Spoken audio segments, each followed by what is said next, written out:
at work. Get excited. You're here. You're going to learn a bunch of things. This is something completely different I'm very excited for. So thank you for spending the weekend with us here. All right. I see some familiar faces in here. Welcome back, John, Scott, Kathy. So most of you know me. You know that I am Jamie. If we could change the back, that would be awesome. Okay, there we go. I started here as a student. I got my first house under contract after 6 months of being with this school. That is me. You can tell that I was here for about 2 years because I am no longer blonde anymore. In fact, when I first started working here, I got this made. It said Blondie buys houses, and now I guess I'm brunette buys houses. I'm a senior student liaison here in Investor School, and I'm a real estate investor and stock options trader. I'm passionate about helping all of you reach your goals, and I'm also a new mother to a beautiful baby girl. Please silence your cell phone at this time. If you need to take any calls, please just step out into the lobby and take the calls. Use the microphone when asking your questions.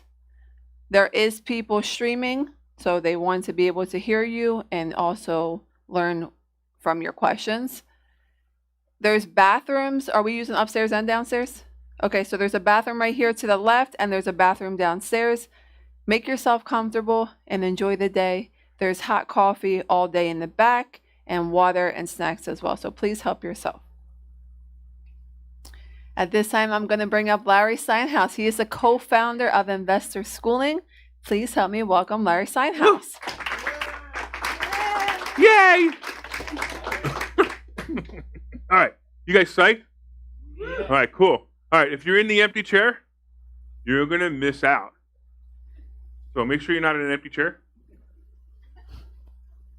All right, whatever. You know, it's 9 o'clock in the morning. Give me a chance, will you? I get funnier as the day goes by, I promise. Oh, no, 10 o'clock in the morning I get funnier because that's when Phil and I do the radio show tomorrow. You guys, anybody listen to the radio show? Who listens to the radio show? Isn't the radio show great? So we're doing that every morning at 10. So we're doing tomorrow. Actually, we're going to be live while you guys are here. We're going to be live on the radio too. So I know we're going to lose 100% of our audience, but that's right. I want to talk to you a little bit about today. As we've talked about before, listen, this is an event. You know, we got a bunch of us. We got Linda, we got myself, we got Phil, we got Jamie, we got Paul back there, Ken back there. You know, these are, and Pedro back there, of course, running the electronics. And things go wrong. I promise you, more things will go wrong with this event than you will even notice. And we'll be back there panicking, trying to fix them and make it perfect for you. So just be cool. Don't worry about it. There are times you may run out of water, you may run out of coffee. Just grab somebody. Hey, you know, water and coffee's out. Or just say, you know, maybe the bathroom needs to be tended to. Or you can tend to it yourself. There's a bathroom downstairs, right? And the bathroom downstairs does not have a fan in it. So that's why we call that bathroom number 1 and this bathroom number 2. So do what you got to do and do what you got to do. All right. Who wants to become rich? All right, repeat after me. Let's become the rich. Oh, my God. Repeat after me. Let's become the rich. Let's become the rich. Let's become the rich. Let's become the rich.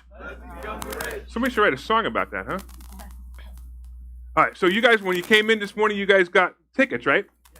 Everybody got tickets? Who's got tickets with them? My staff. Anybody got tickets that they could give out?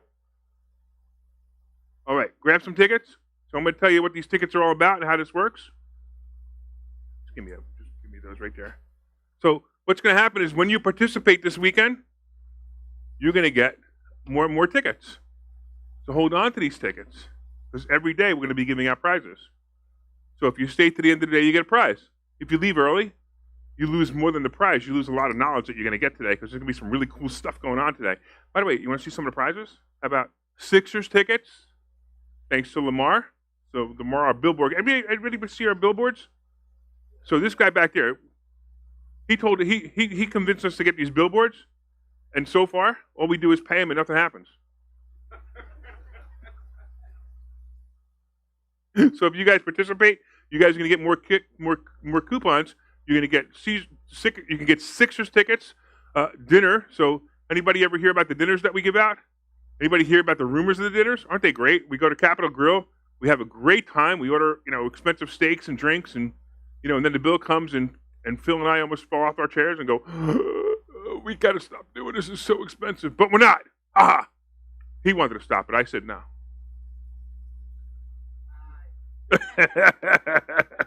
We're also going to give away silver bars, silver coins, and many prizes. Some of the speakers are going to be giving out prizes too, and you'll be hearing about those also coming up. So we're also going to be doing something. We're going to be doing some breakout sessions during the week, and during the weekend. So today, tomorrow, and Sunday, we're going to be doing breakout sessions, and these are the people in the breakout sessions. Now, my suggestion. So we're going to break into 4 groups, and my suggestion is pick a group that you think you want to learn something from, right? So maybe Ken MacArthur. You guys know Ken. We're going to be talking about him. He's going to be all these are going to be the speakers, by the way, except for they're all the speakers. And if you want to meet with them and you want to talk to them, and you want to do a breakout session. So basically, we're going to break up into 4 groups. You're going to go out to breakout sessions, and you're going to just kind of mastermind together, ask questions. All right? Anybody have a question? Make sure Phil gets a ticket.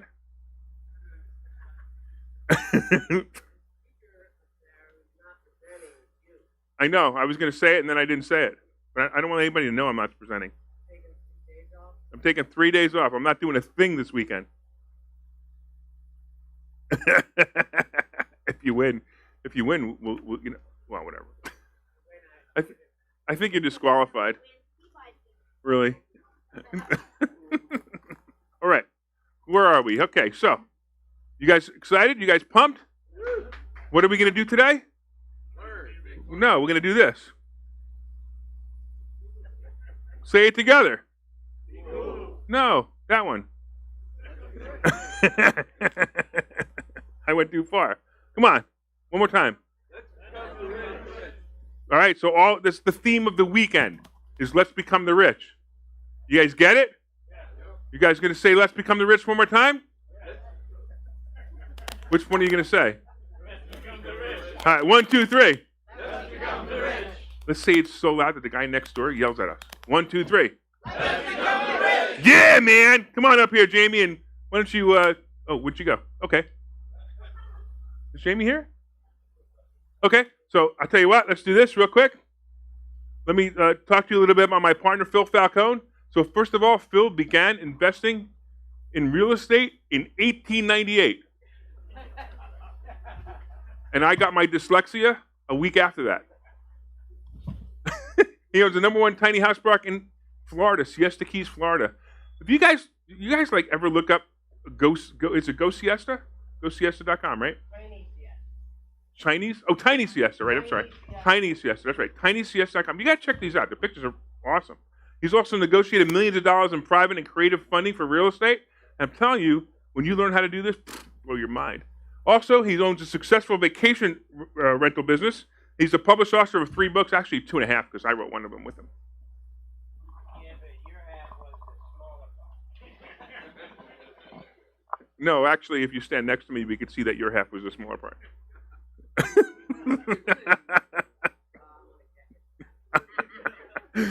And Phil loves something. I don't know, I'm not even sure. Come on up here, Phil, and tell everybody what you're going to do. This was your introduction, man. I don't know if you realized it. This was the real introduction because I don't know. Well, okay, let's start again. Okay, hold on. I'm Jamie Lonigan, and this is Phil Falcone. No, okay. I've been calling her Lenahan for like 3 years. Is your mic on? None of my mics are Does your mic work? Gremlin. All right, cool. Well, that means it must be working. Hey, you might want the clicker. We're off to a heck of a start. See? Be cool. What are we going to do today? Become the rich. Somehow we completely mixed up today's theme. What's today's theme? Finally.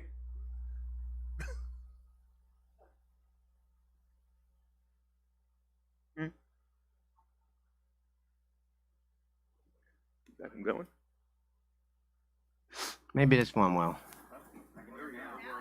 How about now? All right, I'm gonna need them both. I love these Mr. Microphone mics anyway. Okay. Why am I gonna talk about marketing? Because that's where all real estate acquisition starts.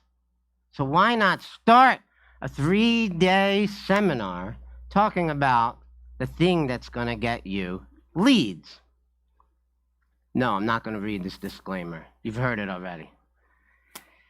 The first piece of marketing that I want to share with you is this. So there's a little story behind this. When we started the school, sometime in the first year, I went out and I bought 10 t-shirts that said, "I buy houses." And I swore that I would not stop wearing the t-shirts until I got a real estate deal. First year went by, second year went by, the t-shirts started to disintegrate. My wife threatened to divorce me if I kept wearing these t-shirts. Some guy talked to me at the gym. In the second year, he mentioned to me in the gym, he might have a property, it's his mother-in-law's property, he might be interested in selling it to me, blah, blah, blah. But the deal never happened. So now I'm in the third year of I'm not wearing the t-shirts anymore because they literally ended up in the trash. My wife may have been throwing them out, I'm not sure. And Hurricane Ida just happened. And this particular guy who was talking to me about his mother-in-law's house, it's in a flood zone, and Hurricane Ida flooded the basement so bad that their explanation to me was when they opened up the basement doors, there was 3 inches between how much more water that place could handle. 3 more inches and it would have come on the first floor.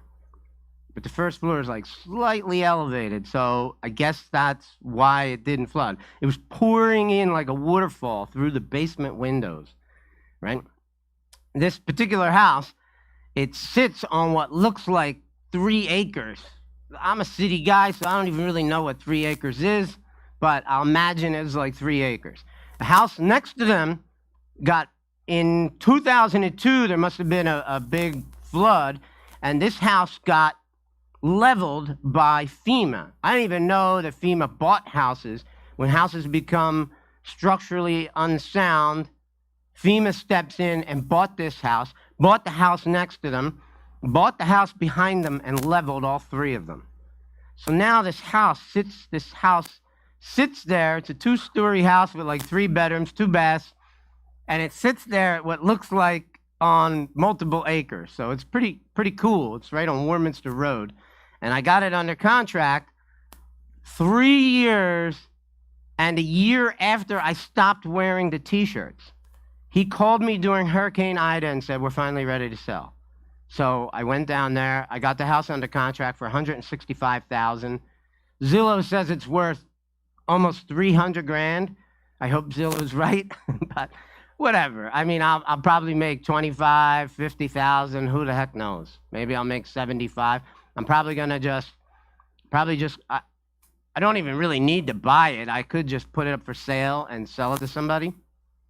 But what I'm thinking I'm gonna do with it is I'm probably gonna just buy it for cash, for only $165,000, and then I'm gonna list it on the MLS and wait for somebody who wants to live in it.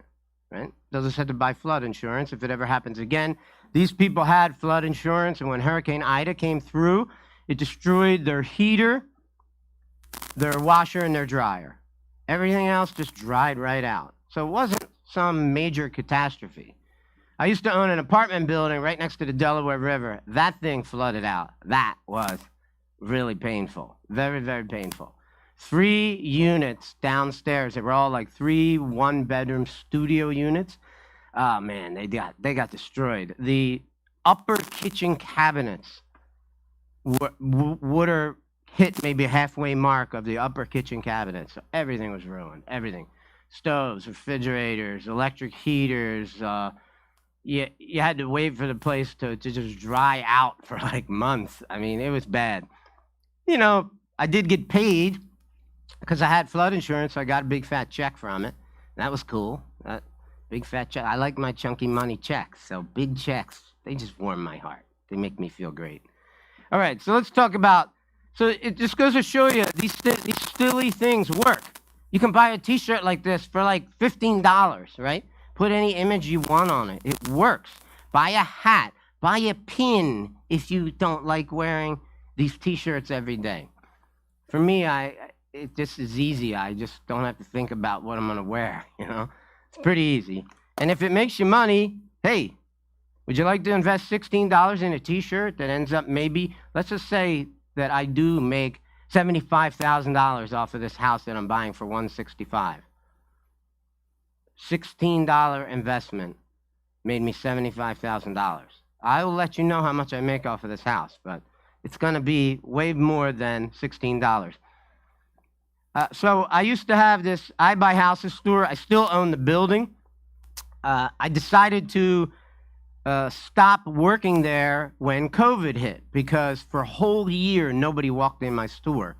But the first year I bought this store, I made like $200,000 off of the leads that came in.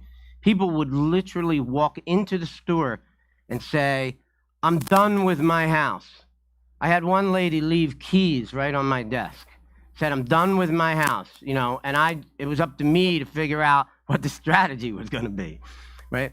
So it was pretty awesome, man. People come in to the store on a regular basis, and they just want to talk to me about, like, how can I solve your problem? They say, please buy my house.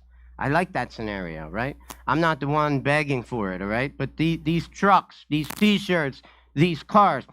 By the way, in this T-shirt that you see on this picture, there is a picture of me wearing the T-shirt on this T-shirt. And on that T-shirt is a picture of me wearing this T-shirt, and so on and so forth. So I just find that interesting. Okay, so let's talk about some marketing ideas. You got your T-shirt idea. You got your I Buy Houses store idea. Anybody want to buy my store? It's for sale for $450,000, and I just got a contract for $420 last night when I went home. So it should be a nice payday for me because I think we only bought it for like, I don't know, 175 grand, something like that. Okay, so here's a marketing idea that you can try. I'm gonna give you guys some ideas tonight.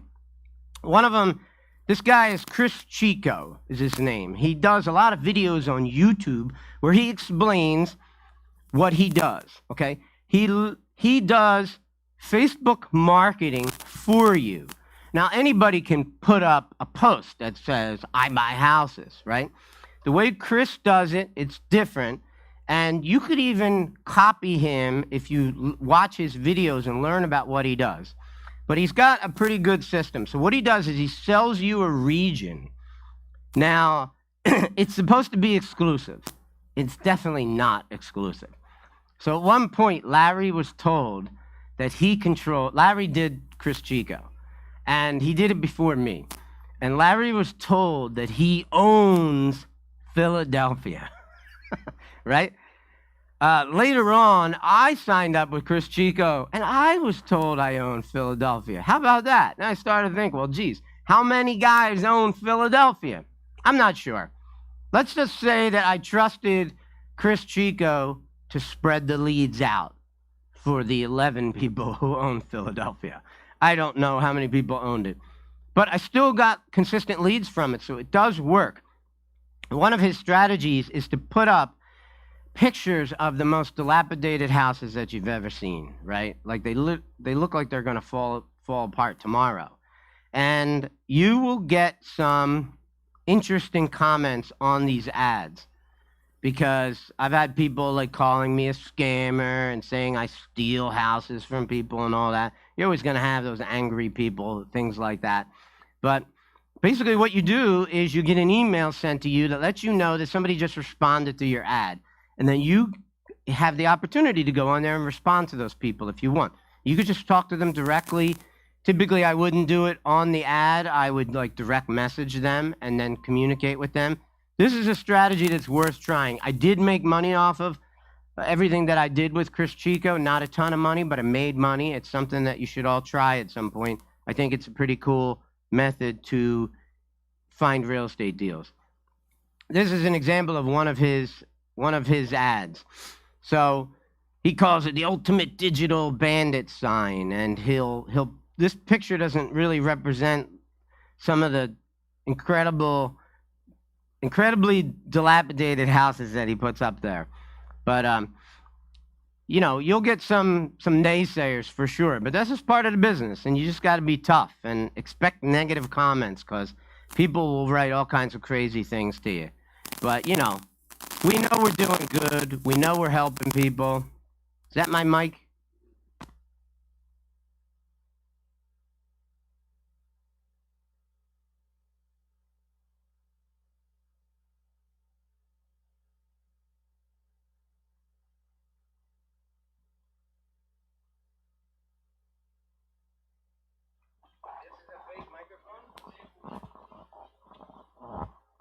Oh, thank you.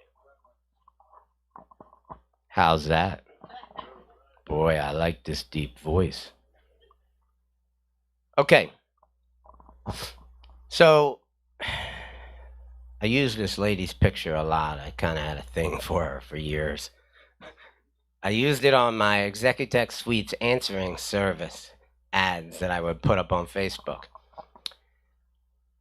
But I found this picture like 20 years ago, so I think I blew my chance.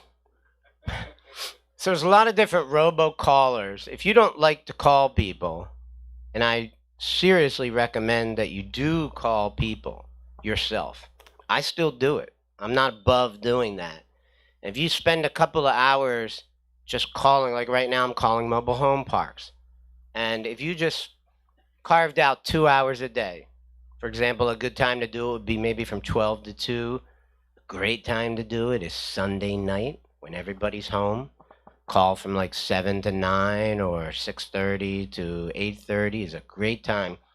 If you just try it, I think you'll find that it is a very inexpensive, as in zero cost, and it will help you in many ways, because if you pick up the phone and call people and talk to them about buying their house, your skill set is going to improve rapidly because you're getting used to talking to sellers.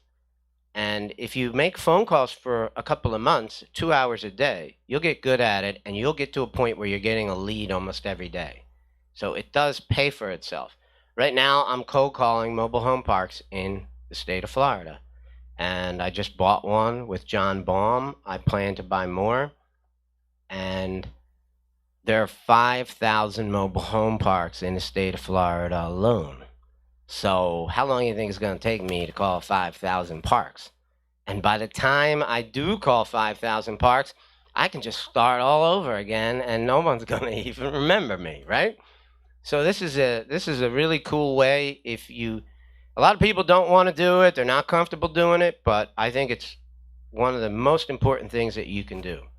If you're not willing to pick up the phone for a couple of hours and call people about buying their houses or buying their mobile home parks or whatever, you can get a list. You can buy a list of names. It's very cheap. You know, you could go to listsource.com, search for anything you're looking for. Any kind of house, any kind of commercial property, whatever you want to buy. Just buy a list. Your investment is going to be pretty minimal. I mean, it's not expensive. Maybe $500 will buy you a lot of names. And you could just spend the next couple of weeks or a month just calling those people. And at the same time, you may not even realize it, but what will happen to you is you'll say something that was really well put together. And you'll be like, you know something? You write down what you said, right? I have like a whiteboard in my home office where certain things that I've said, and I want to remember those things, and I want to say it just the way I said it. And you'll begin to fine-tune your game on the phone. If you can talk to people on the phone, you'll be able to talk to them in person. And the whole thing will just evolve, and you'll become the salesperson that you maybe are or that you maybe are not. But this is how you got to develop your game. So these are all different companies. Five9 will make calls for you, professional callers. Professional callers have a lot of cool tools. They've got like robocallers, so they can upload all the phone numbers into the system. And that's why if you've ever gotten a telemarketing phone call, geez, I'm sure no one's ever got that. What happens often is you'll answer the phone, but there's nobody there. That's because they're dialing 3 numbers at the same time, and the first one it picks up is the one that the cold caller starts calling or starts talking to. Another one's Log Me and Rescue. Does the same kind of thing, but it calls from the PC. Ring Central is a way you can assign numbers. All right. So suppose you were doing bandit signs, like these bandit signs that we've got over the box over here, or back in that corner underneath the back TV. These phone numbers are different. So the reason these are my bandit signs, when I put up bandit signs, which by the way is one of the most effective ways to get leads. It's a very good way to get leads. I used a different phone number on every sign because I paid people to put these signs up, right? So in order for me to pay the guy, they would get paid like $1.50 for every sign they put up. And they got to do this at like 2, 3 in the morning, especially if you're doing it in Philadelphia, because if you get caught with 300 signs in the back of your truck, for example, you might be facing a fine. But I don't know anyone that's ever been caught doing it. But the use of the phone numbers is so if someone calls in at that number, I know who put that sign up, okay? Gives me a way to track them, right? And I also pay them an override of $100 if I get a lead that I buy off of one of those signs. So this is something that anybody can do. These signs are not expensive. You can buy them. They just get shipped right to your house. The hard part is going out and putting them up, okay? And I recently brought in here on a Monday night, I brought in this heavy stapler that I use that you could staple them on the sign. So lots of people can figure that out. It's easy. If you want to learn about the tricks that some of these people use, just go on YouTube and look up bandit signs. You'll see tons of videos of people who do this. Okay? You could use VAs to call people, but I still think that even if you did all of these things, you should still do it yourself. It just makes sense. It's good for you. It'll help develop your skills. One of the cheapest marketing pieces that I've ever seen is Yellowletters.com.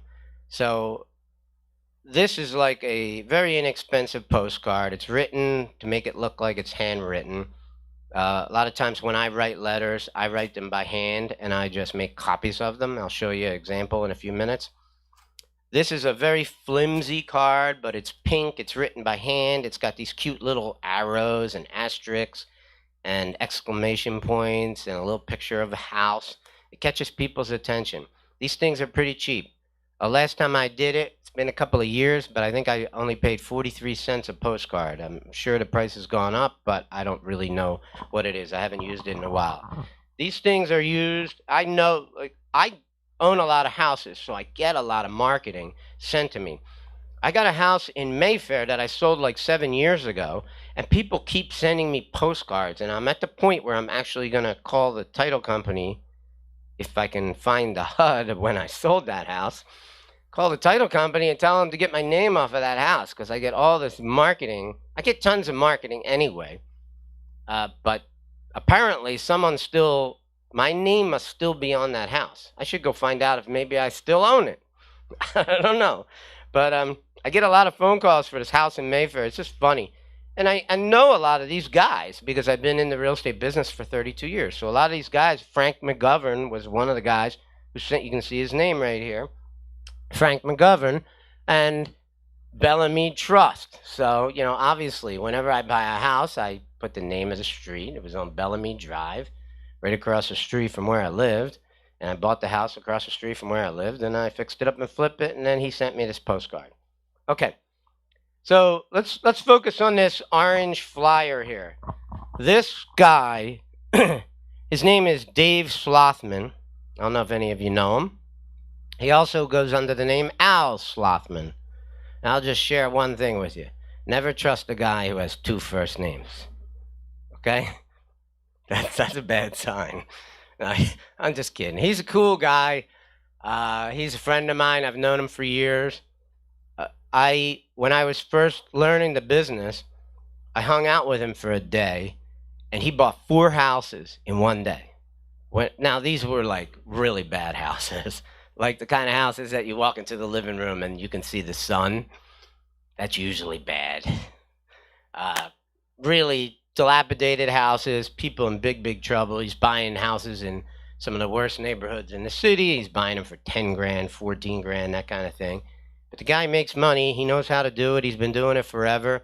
And he is a cool guy. If you hang around with him, if you get to know him, you can become friends with him on Facebook. I mean, if you just drive around the city, you want to find out who all the wholesalers are in the city or in any city, guess what you do? Call the Bandit signs. Drive by Bandit sign, just call it. So I did that. That's one of the ways I got to know Dave, because I kept calling Bandit signs, and Dave kept answering the phone. There's always the same guy almost every time answering the phone. And I'm like, geez, I think I'm going to stop calling Bandit signs because I'm bothering the guy. But this is a cool flyer. I mean, we buy houses for cash, right? Does cash even matter? If you're selling a house, who cares? If the guy brings a suitcase of cash, or he brings a bank check, or he brings any kind of check, what do I care? As long as it clears, I'm happy. That whole thing about buying for cash, it really doesn't make a lot of sense to me, but I get it, whatever. So this marketing strategy came from the Philadelphia Inquirer. Somebody, if you've ever gotten a parking ticket in Philly, this is what the parking tickets look like, right? Somebody designed a I buy houses flyer to look like a parking ticket, and would it be easier if you were knocking on doors and putting flyers like underneath somebody's welcome mat or in between their screen door and their front door, walking up and down all those steps? Or would it be easier to go to a parking lot at the King of Prussia Mall and put 3,000 parking tickets on everybody's car? You could do that pretty fast, right? It's a really clever strategy. I have not used this strategy, but I'm kind of tempted to. It's right up my alley, let's just say that. So I really like this. And basically, people are going to grab it and look at it. You can bet your butt on that, because they think they have a parking ticket. And then you realize it's just a we buy houses. So this is another cash thing that somebody else copied. I don't know who Mike Murray is, but he obviously copied Dave Slothman's marketing. And a lot of people have copied Dave Slothman's marketing. Why? Because he's successful. I also like this yellow and red flyer, because we all know yellow and red are great combinations to go together. Whenever I get dressed, I always try to do yellow and red. I like this flyer. A couple of reasons. He made it like a square, which makes it stand out. It's different. It's not a standard postcard. It's something different. His color scheme is ugly, but it works because it gets your attention. It gets you to look at it. And the message is pretty good, too. And I like the fact that he wrote, "We will pay you a referral fee of up to $1,000, basically, if we buy a house," right? So if maybe you got this flyer and you maybe give it to somebody else, you could maybe make $1,000. I actually put that message on the back of my business card. So I give my business cards to people all the time, and when they flip it over, I go, "Hey, if you know somebody who's selling their house, you let me know. I'll pay $1,000. Now, I haven't really gotten an actual lead from it, but I came close. I had a couple people give me addresses, things, and I just couldn't put it together. But they work. Now, this is like a really boring looking card, right? A friend of mine and Dave Slothman went to a seminar to get this postcard. They paid, I think, $6,000 each. $12,000 just to get the verbiage off of this postcard. The guy who produced it, his name is Richard Root. And this is what his card looks like. This is one of his cards. It's very similar to putting a traffic ticket on the windshield of a car, because he's trying to make people run up urgent notice, yellow with red letters. Actually, this is the address that I think is that's the address Shellmeyer that I keep getting marketing sent to me forever. I just got a piece like yesterday from it. I threw it out because it wasn't a good marketing piece, but if it was good, it would have made it its way into this presentation. So this marketing piece is designed to scare you, like, oh my God, you missed a mortgage payment, your house is in foreclosure, your house is going to sheriff's sale, and urgent notice, right? And I've seen people, because I used to put these things underneath the welcome mats or squeeze it in between the screen door and the front door. And I've seen people, like, you can see them when they pull up in their car. Somebody's going to pull up on you if you deliver enough of these. And you'll see people get out of the car and they just like make a bead right to that sign. And then when they get it, they're probably angry at you, you know? So I just keep walking down the block. But this is a very effective marketing piece. My business partner at the time, and this was like 15 years ago I was using this, we used it for almost 2 years exclusively. We got a lot of decent leads from it. So this is an example. I don't know what Richard's doing these days. I haven't looked him up lately. But he's somebody you could look up because he has some pretty good marketing stuff. And it works. And it's well thought out. So it's something to take a look at. This example here of this letter behind me is basically a probate letter. So you can find examples of these all over the internet.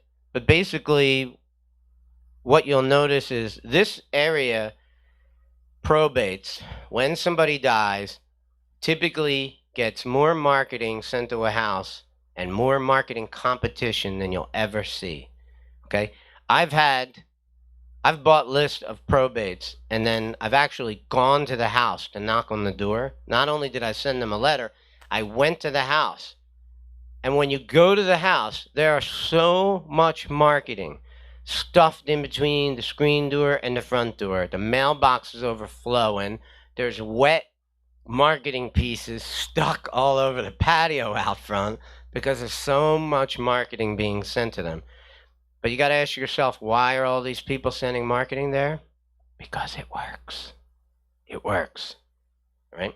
When somebody dies, that house is definitely getting sold. It's just a question of who's going to be the buyer for it. So that's always a list that will get you a ton of competition, but it will also get you leads, and real opportunities. So this is just one of the letters that I've used. This blue letter is one that I just hand wrote for myself. I took some of the best marketing. I always save the best marketing that comes. And I said, oh, maybe I'll use a part of that. And this blue letter is basically just a combination of things that I liked. And I wrote this for my son because he went out and put out like 5,000 of these flyers all over the place. And so the letter reads, hey, be the first in your neighborhood to act. If you take a minute to read this, I can save you $20,000 in wasted fees. Wasted fees being a real estate agent, because you won't need one if you do business with me. I'm just going to buy your house, right? And I will give you a $500 plus. I will give you a $500 gift, okay? Now I say, my family's been in the house buying business since 1989. We have an I Buy Houses store in Hatboro and on 309. I used to have 2 stores in Hilltown, and I write, seen us. Maybe they'd know me. I also have a little picture of the I Buy Houses store at the bottom. And then I write, working with us. No repairs, quick close, fair price, solid close date, pay no commissions, flexibility, no hassles, deal direct with me. Here's my phone number, and I circle it. And then I talk about some of the negative things about working with a realtor. And then I say a free gift of an Amazon card for $500 will be awarded at settlement. So this is a very simple thing that I just hand wrote, but I stole this T-bar concept from another piece of marketing, and I stole the concept of the $500 gift card from another piece of marketing. So try to get some marketing sent to your house. Buy some houses, and then people will just automatically send marketing to your houses, which will usually get directed to you. You can put ads in the paper. I've never done this. This is a terrible image, but this guy is a killer. His name is Kenny Rushing, and he lives in Tampa, Florida. And he is a piece of work, this guy. He buys a lot of houses. He's got a very active wholesale business that he runs, and he's also a realtor. So he sells the houses so he buys them at wholesale prices. He sells them at retail prices. And he is a smart guy. He's a very successful real estate investor. And if you ever go to Florida, you can look him up. If you've ever heard of like Preston Ely, Kenny Rushing, these are some of the guys in Tampa, Florida, who are real successful at what they do. Good guys. Here's another probate letter that I got a sample of. You can take a picture of it on the screen over there. If anybody wants to copy it on side TVs would be a better place to take a picture of it. If you're interested in doing that, I'll give you a minute. And anything that you can get, you know, if it's a good piece of marketing, you can use it. You can use it, a part of it. You don't have to use all of it. Like, I think this is maybe a little bit too wordy, but everybody has their own style. So pick the parts that you really like and use it. Okay? Another thing that we got from Andrew is batch driven. So I used to use Deal Machine, but my son used to drive around. He used to work for me finding leads, and I would pay him to drive around and use Deal Machine. Deal Machine, if you don't know what it is, you take a picture of the house. The GPS recognizes the house's address. And if you choose to, Deal Machine can send a postcard with the picture of your house on the postcard, which aggravates some people because they're like, who the hell's coming around here taking pictures of my house, right? People don't really like that. However, it's still an effective marketing strategy. But after we learned about batch driven, I think it's much better than Deal Machine. So batch driven is probably the app you want to use. So it's the same concept. You drive by a house. So let's just suppose, for example, you're in Willow Grove. You're going to go to Willow Grove. You're going to drive up and down every single street of Willow Grove. That might take you 3 hours. So what? That's not even a full morning, right?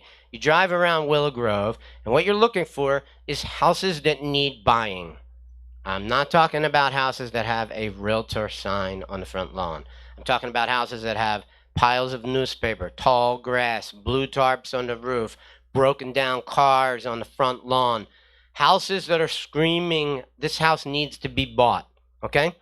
And then what you can do with batch driven is you could send them a postcard with a picture of their house on it. You could also skip trace all of the leads that you captured. So each time you take a picture of a house, that address, it has a GPS in it, and it will just add to a list in your email that will tell you these are the houses you took pictures of today, right? And you can skip search all of these houses, all right? You can also do the same thing with PropStream that we're all using now, which seems like it's the latest and greatest. So a lot of people are using PropStream. I'm still learning it. I've been going through some of the tutorials and getting ready to use it. And you can mail to all of these people. You can mail to some of these people. You can call them. There's a lot of different things you can do. So you should think about, like, if you really like using these apps, this is a way where you could say, for example, drive the entire county. So if you could do Willow Grove in 3 hours, I'm pretty sure that's what it took my son to do it, the whole thing. By the way, some of these programs, they actually track every single street you drive down. So the street turns green after you've driven down the street, and it will actually tell you, like, you forgot these 2 streets, right? You're going to miss something. Yeah. So these apps are interesting, okay? You could drive an entire county. I don't know how long that would take. Let's assume it would take you a month. I don't know. That sounds about right if you worked 5 days a week. This essentially is just a modern tool on your cell phone that anybody can use. And one of my mentors, way before they had the internet, was a guy named Jack Miller. And he used to say that all you need in the world is 4,000 houses. So the way he would do it is he had a map of 4,000 houses that he wanted to buy. Houses met a certain kind of criteria. What kind of criteria? That they were affordable, they were still in nice neighborhoods, they were the type of houses that he wanted to buy. And what he would do is whenever he had free time, whenever he woke up in the morning and he didn't have anything active to do, he would go to his map and he would just knock on doors, leave flyers, leave business cards, he just worked his neighborhoods, all right?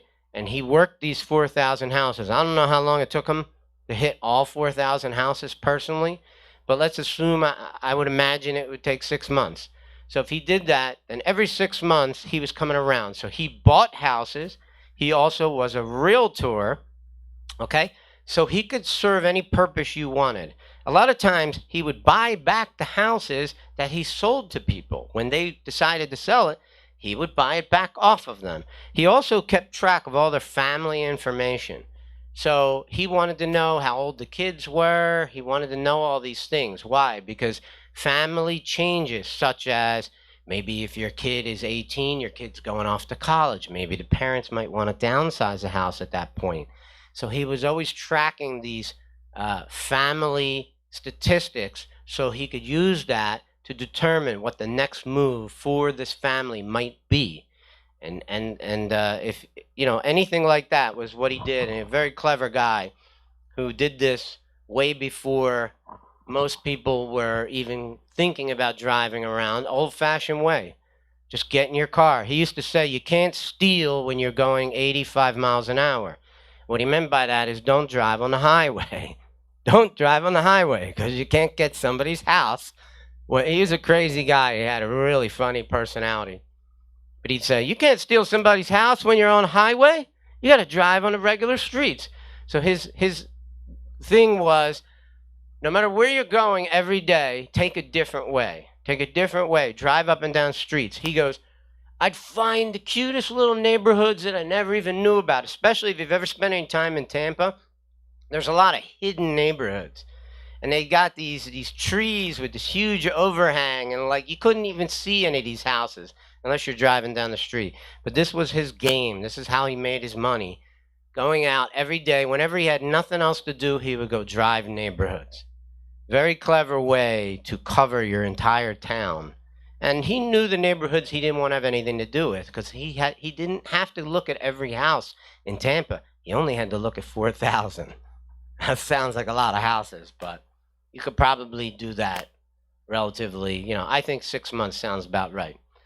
So anybody got any marketing questions? I hear crickets. Well, that means I must have answered everything you could have possibly have thought of. So I'm quite satisfied with that result. Do we have Jamie, how do you pronounce her last name? Lanahan? Lonigan? Thank you.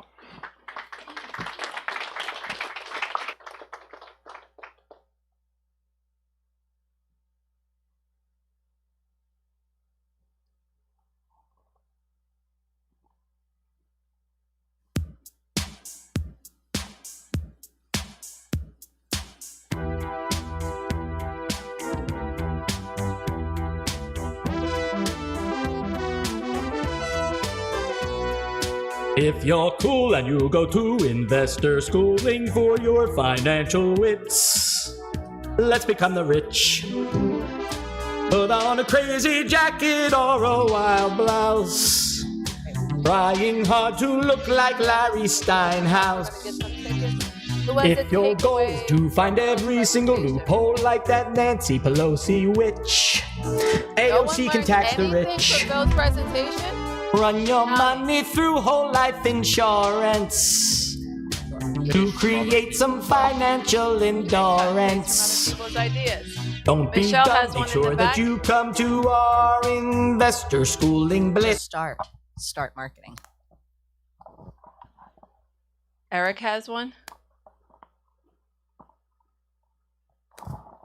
Just pick some ideas you like to do and do it. Okay. We'll go to Joe Bonino. I like the drive-by idea, just getting out there and seeing what's in your neighborhood. When he said that, there's a house that's 2 blocks from me that I noticed when I'm walking the dog. I'm going to go knock on the door. All right. Awesome. One more takeaway. We're going to come up to Don. I'll get everyone tickets who answered, and then. You make your own calls. You'll learn from it. Awesome.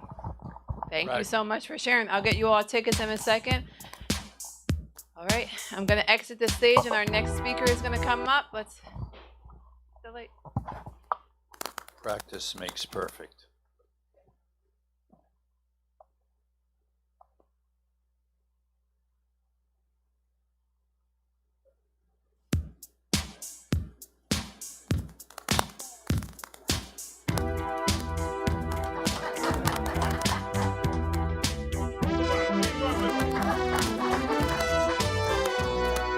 If you're cool and you go to investor schooling for your financial wits, let's become the rich.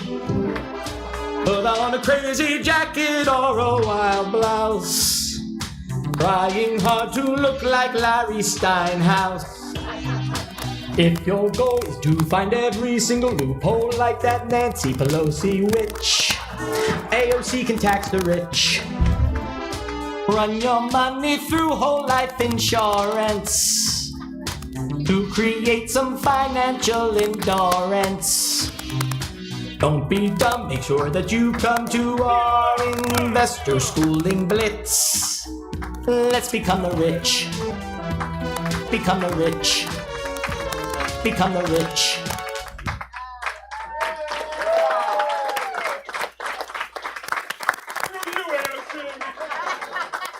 All right, who's ready? I obviously wasn't. Enjoyed that. I practiced that. Never. All right, so I want to talk to you a little bit about. I am here. You're here. Big one. Singing along. Do we have to do it again? All right. So, why are you all here? To become the rich, right? Right? You know, he's playing it again, just so he can. What? Oh no, wait, If you're cool and you go gotta do it to over here. investor schooling for your financial wits. Yeah, all right. All right, so we want to become the rich, right? What do the rich do? You want to know what I know they don't do? Everything you're doing. You know why? Because you're not the rich. All right, I do admit there's some things that you guys have been changing since you've been some of the students in here, right? And some of you guys have been hanging out. You've been coming here. You've been learning new things. And the number one thing that rich people do is pay less. Fuck you, AOC. All right? So you have to learn how to do that. Now, it's on a percentage. Does anybody believe that Trump or other rich people pay less taxes than you? No, they don't. They don't pay less than you. They pay millions and millions and millions more than you do. Maybe it's not their personal tax return. Maybe it's their business, right? So, like, is anybody a business owner? Right? How many taxes do you pay that nobody even talks about? Like, you match Social Security tax, you pay payroll taxes, right? And you have unemployment taxes, and all these other taxes that nobody talks about. So all these rich people are paying all these taxes. They're actually feeding this economy. It is true that I want to be able to pay the least amount of taxes possible.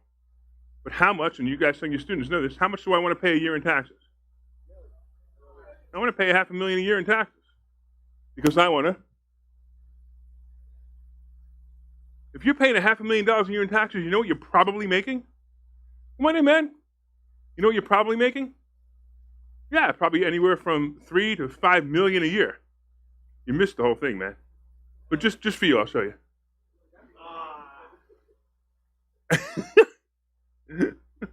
All right. So you're probably making between $3 and $5 million a year if you're paying $500,000 in taxes. Isn't that great? Anybody want to sneeze at that? No, not a problem, right? You want to sneeze at that? All right. All right. So some of the things that we teach those things. We teach people how to pay less taxes. And you have to change your mindset. You have to change your mindset to know that you want to pay more taxes. Now, you don't want to pay more percentage of taxes.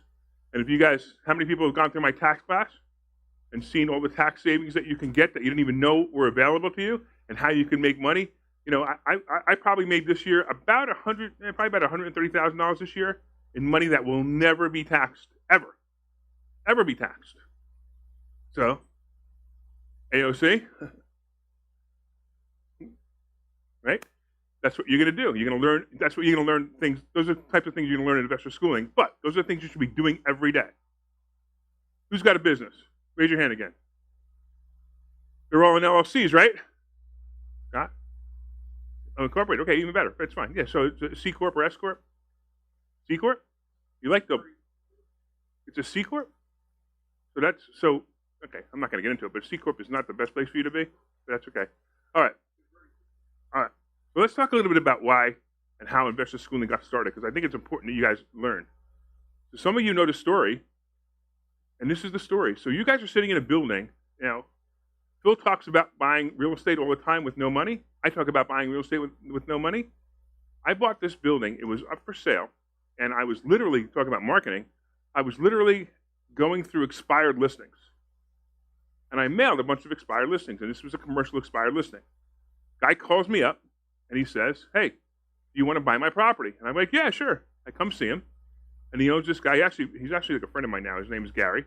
And I come see him, and this building, I don't know if you guys remember, there was a wall here, and there were a couple of offices here, and there was also a bunch of walls here that you guys never even saw because these were other offices that he built. So I buy this building. I walk him to him. I said, "Hey, how much do you want for the building?" He goes, "Well, I had it listed for $325," and he goes, "But I don't think I'm going to get that." I love it. That was great. That's just right there. I'm like, yeah. I go, "What do you really want?" He goes, "Look, I don't know. I'll take $290." So I don't know if it's worth $290. I would have given him $290. I just want to see what he could do. I said, "I think it's probably worth maximum $265. He goes, "I'll take that." I said, "All right, but here's the deal." I said, "What are you going to do with the money?" First I said, "What do you owe on it?" And he goes, "Nothing." I go, "What are you going to do with the money?" He goes, "I don't know. I'm just going to put in an annuity and collect some money a month." "How much are you going to collect?" He goes, "I don't know, maybe $1,000. I said, what if I became your annuity?" He goes, "What do you mean?" I go, "Well, I'll tell you what. I'll give you $1,000 a month for 10 years, and then I'll pay you the difference." And he scratched his head, and he goes, "Well, what if I want some money down?" I go, "How much do you want?" He goes, $35,000. I said, "All right, I can give you $35,000 down and give you $1,000 a month and pay you for 10 years. So I buy the building with those terms." First of all, look at this. You guys came in this morning, right? Look at this place. Do you think that a place like this could get, I don't know, maybe $3,500 a month? Yeah, well, that's what I thought.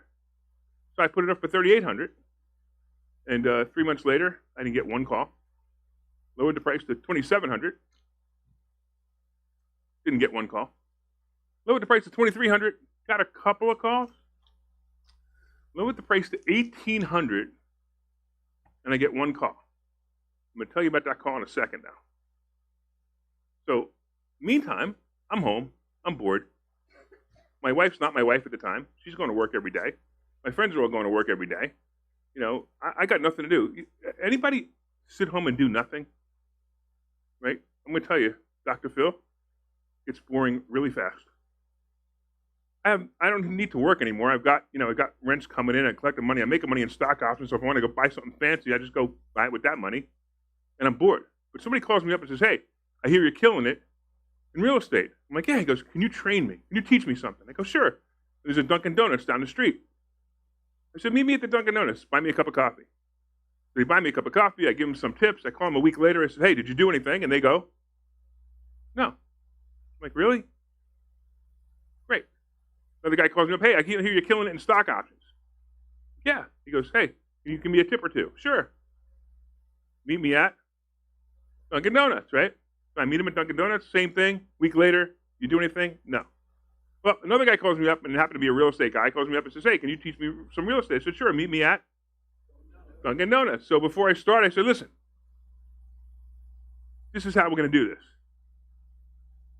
Give me $3,500, and I'll coach you for a month." And he goes, "Okay." He takes out his checkbook, writes me a check for $3,500. I put it in my pocket. John's here. Cool. I put it in my pocket, and I start coaching him. And, by the way, not only has he become the rich, He moved, I forgot what island he moved to. But he found his beautiful girlfriend, moved to an island, took all the money anyway. It's kind of an amazing story, but another story. So I noticed that he actually started doing things. So then I got another client and another client, another client. It was kind of haphazard. And you all know my partner, Phil. So Phil, for years, had been teaching, going to hotel rooms and restaurants and teaching this business. And he did it, was actually really brilliant. He did it mostly to get money, so he would have a conversation with all these people in the room. Look what I'm buying, look what I'm buying, look what I'm buying. And somebody would come up to, hey, listen, I don't know if I could do that, but how can I get involved? And Phil would say, give me your money. But not quite like that. And it worked. It was actually brilliant. So I said, hey, Phil, why don't we do something together? Why don't we put this, I got a bunch of students, you got some people, you got some contacts. Why don't we put together a school that does this? So Phil goes, all right, let's do that. So sure enough, he goes, I got this website, and the website is investor schooling. I'm like, no, that's great. So that's what we decided to call it, right? We call it investor schooling. So meanwhile, I've got this office, right? So I'm like, all right, why don't we do it here? I'll clean the office up. We'll bring the people here, and we'll do what we got to do. So we decided, was it 2018, I think? It was 2018, right? Yeah. We decided that we're going to make our opening day April 12th, 2018. So this was right around January. We were talking about it. We're putting stuff together. I'm cleaning up the office. We're doing whatever we got to do, letting some people know. I'm also training some people in the office at this point already. So we say we're going to do April 12th, 2018. He goes off to Florida. He goes, when I come back from Florida. He goes off to Florida. He's doing some stuff on his tiny houses and stuff, and it's kind of cool. Comes back. He's about a week before April 12th, and he goes, are we ready for next week? I go, next week? What are you talking about? He goes, next week, our grand opening. I go, oh, it's June. He goes, no, it's April. I go, no, it's June. And I go, what? It's next week? And he goes, you want to postpone it? I go, no, let's not postpone it. So we scrambled. We sent a bunch of emails out, and we literally got a case of beer. If you guys don't know the story, we literally got a case of beer. We put a case of beer in the back, and we go, if nobody shows up, we'll just drink the beer. So a dozen people showed up, which was awesome. We had a great time. We actually broke out some beer, and had a great time. And it was like that was the very first session. There's video of it somewhere. There's parts of it. So that's how investor schooling started. So what is it that makes you get up in the morning? This makes me get up in the morning. I love this. What makes you get up in the morning, Nacho? Helping your family, right? Right. You helping your family with properties? All right, you ready? Come up here. Give me a mic for him, please. All right.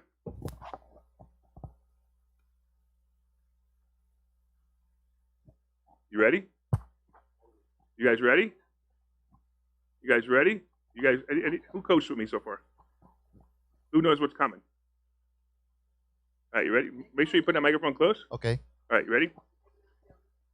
Yeah, come over here. All right. Not that close. Okay. You doing this for your family? For my family, yeah. All right, you ready? He's full of shit. Okay, and every single one of you gets up in the morning and goes, I do this for my kids. I do this for my family. That's not what this is. Now, don't get me wrong. There are definitely things that you need to do for your family. A single mother with 2 or 3 kids, right, going to work at McDonald's every day, they're doing that for their family. Get it? They got to feed their family. That's different. You don't need to feed your family, do you? No, they can do it by themselves also. Well, that's true too, but that's not what exactly I meant. You don't need to buy houses to feed your family, do you? No. No, I didn't think so, right? So you've gone beyond doing what you need to do for your family. Mm-hmm. So who are you doing it for? For me. Yes. Every single one of you need to learn this lesson. This is one of the most important lessons you're ever going to learn. When you wake up in the morning, whatever you're doing, that's beyond feeding your family, which is the basics, food, shelter, water. Anything beyond that, you're doing for yourself. You're extremely selfish. Are you selfish? Sometimes. You ready for this? Yes. Always. Who here is selfish? You see, the people who raise their hand are people who have been in the class for a while. You know how I know? Because I'm going to teach you how to be selfish. Are you ready? Ready. All right. Do you think being selfish is a bad thing? No. Well, it was until a minute ago. At least you thought it was, right? That's So why we're growing up, and I tell you a great story, right? So anybody remember Buxton's, the ice cream parlor? It was like what was used to be over here, the one in Newtown. What was it called? Good Nose, right? So it was a place called Buxton's. It was in East Brunswick. It was the one I used to go to. It was a chain, and I used to always get the same thing. I used to get this 6-scoop vanilla ice cream, and it came with 3 tubs of hot fudge, right? And I would carefully, pour the fudge on so that at the very bottom, I'd be done with all 3 bowls of fudge, and I didn't waste any fudge. So every single scoop, every single bite had fudge and ice cream on it. Every one. So it was perfect. So I was little. I was maybe 10, 12, 15. I don't even know. My parents take us out. Me and my 2 brothers. We go there, and I order my favorite thing. Got my 3 tubs of hot fudge. I'm halfway through, and my father says, "Give some hot fudge to your brother." It's gone. First of all, Dad, don't you frickin' know your son's OCD? And I said, no. No, that's my hot fudge. Order some more. We're in the frickin' restaurant. Order some more. And what did he call me? Selfish. Selfish. So I thought selfish was a bad word. Everybody thinks selfish is a bad word? You did until now. Yeah, until now. Right? Until now, right? Until now. Yeah. Let me tell you, selfish is the greatest thing you can be when you understand what selfish is. Selfish is helping yourself and feeling good and allowing yourself to feel good. I'm going to let you sit down now. Thank you. I'm going to tell you a story about the most selfish thing I've ever done. You ready? So, anybody ever been to Miami? Right? So they have those trams, right? Trams in Miami. You ever see this? This is really cool, actually. It's a whole transportation system in Miami that goes all around Miami, and there's no drivers. It's just it's all electronic. It's really, really cool. It's like a tram. The whole thing is maybe maybe the size of these 3 rows put together. The whole maybe a little bit bigger. Maybe the size of these 3 rows all together like this. So you get in, it takes you to the next stop. The doors open automatically. You get out. The doors open automatically. Get out right. So I get in the tram, and I'm going to a dinner. Special dinner at an event. I'm wearing a suit, and at the time, my eyes weren't this bad. So I wore readers. Anybody ever start to go blind like me? You start wearing the readers first, because you don't want to you need glasses. So I have these readers, the 1.5 time readers, right? And you get them for like $10 at the Walgreens, So I have one set tucked in my jacket because I know I have to read stuff tonight because I'm going to this thing, right? I'm going to this thing, right? And it's the only readers I got with me. I get on this tram. The doors open. I get in. I lean against the wall. Goes to the next stop. Doors open. And this homeless guy gets in. Now, he's pushing a shopping cart. You guys ever see somebody homeless pushing a shopping cart? One of those, like the short ones? Not a short cart, but like the long ones. You know what I'm talking about, right? He's got what looks like to me to be everything he owns in his life is in this thing. He's wearing one of these coats. It's a beat-up coat. And it's all ripped up. And you could just picture what he smelled like. Right? Just think about it. Guy probably hasn't probably even seen a shower in a month. Forget about had one. He goes to the corner of the tram, and everybody moves out of the way. I'm sitting here. He's right across from me, almost about this distance, and I'm looking at him. And I'm just looking at him, thinking about this dinner, and at the same time, I don't know what thoughts are going through my head. Maybe how did he get there? Why is he there? I don't know. He reaches into his shopping cart and he pulls out a book. And the book's all tattered and torn and ripped up, but, it's a book. And then he reaches in somewhere and he pulls out this set of glasses, and these glasses are broken. Like, one of the lenses is cracked, one of the arms are missing, and it's like this, like on his face, kind of like this, like, and I could see him trying to adjust the glasses to try to read the book, holding the book in one hand, the glasses in the other hand. And I'm watching this go on, and then all of a sudden, I get to my stop, and the door's open. I reach into my pocket, I take out my glasses, I hand it to him, and I walk off the train. He doesn't say a word, I don't say a word, I just walk off the train. That was one of the most selfish things I've ever done.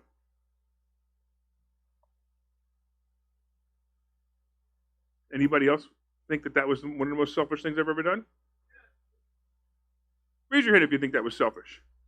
Raise your hand if you think it was selfless, right? Because you've all been taught that was really, really nice thing to do, right? I'm going to tell you how selfish that was. You guys ready? I got off that train and I felt like $1 million. I just did such a nice thing that all I could do was feel how good I felt.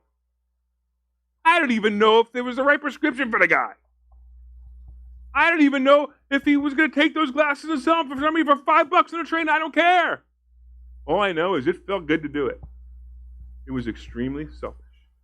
Now, go back and think about everything you do. Right? Who's married? How many times does your wife say, "Damn it, do the dishes"? Right? And then you're like, the next morning you get up and you do the dishes. Right? Right? Why are you doing that? Because why? Because she's going to complain and get everything not done, right? Right?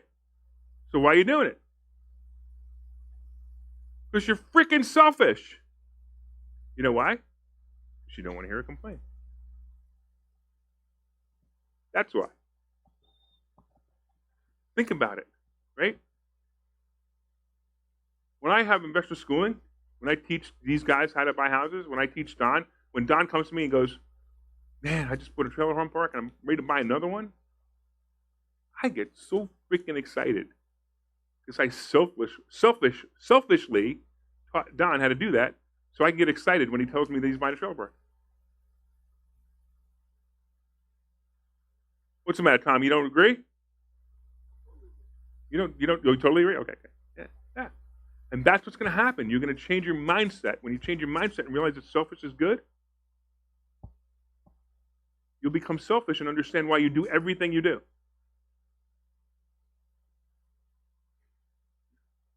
All right. Who's ever heard the phrase, "The world revolves around you"?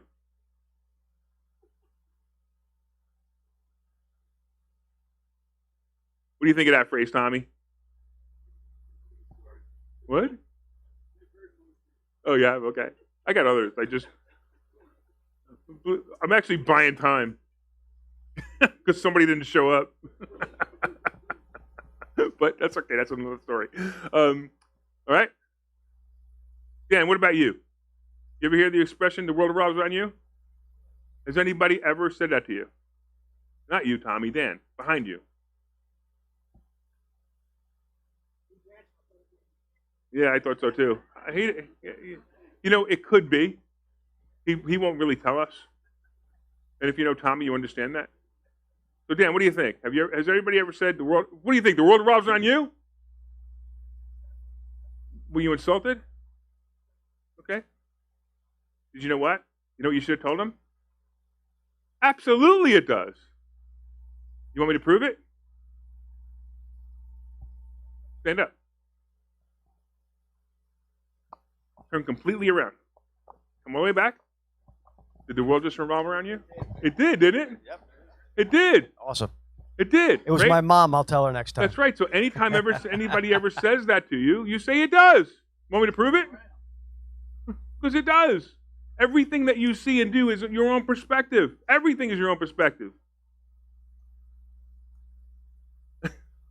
Don't let people confuse you with reality. Like masks don't work. We know masks don't work. And they're confusing you with their reality that masks do work. Wait, I'm back. I'm on another tangent again. His pants had no belt loops. He didn't tell me about it. I didn't wear suspenders. All right.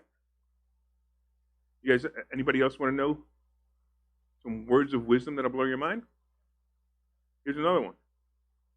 I know the exact day the world was created. Shut up, Tommy. What do you think? Do I need you to hey, Tommy, you want to come up here and give the presentation? All right. So I should either look at it as one or two things. Tommy's extremely rude, or I've given this presentation so many times he's memorized it. Both are bad. The exact day the world was created was the day you were born. The minute you were born. Don't believe me? What was here before you were born? Nothing. And guess what happens when you die? No matter where you go. You believe in God, don't believe in God, believe in Jesus, don't believe in Jesus, believe you go to heaven, don't believe in going to heaven. This world, what happens to it? It's gone. I can't read that. You gotta make it brighter or bigger. Right? It's gone. Gone. Right? When you start to think about that, you'll understand that now, if you take the fact that the world revolves around you and the fact that the world was created the day you were born, anything you want, you can have. So this weekend, we're going to go over a bunch of things that I'm going to talk to you about, not just real estate, not just, actually, probably not even going to get it. Probably the last thing that we talked about was real estate was going to be today with Phil. It's going to be a totally different experience for you this weekend. It's going to be motivating. It's going to be breaking into breakout sessions and talking about whatever it is you want to talk about. If you have businesses you want to discuss, you want to talk about it with business people. We have several speakers here. And the first breakout session, which we'll get into in a little while, the first breakout session, you'll be able to go into groups and talk to some of these people. Right now, how many people want to use number 1 and number 2? We'll be back in your seats in 10 minutes, and we'll discuss what's going to happen next. And don't forget, there you go.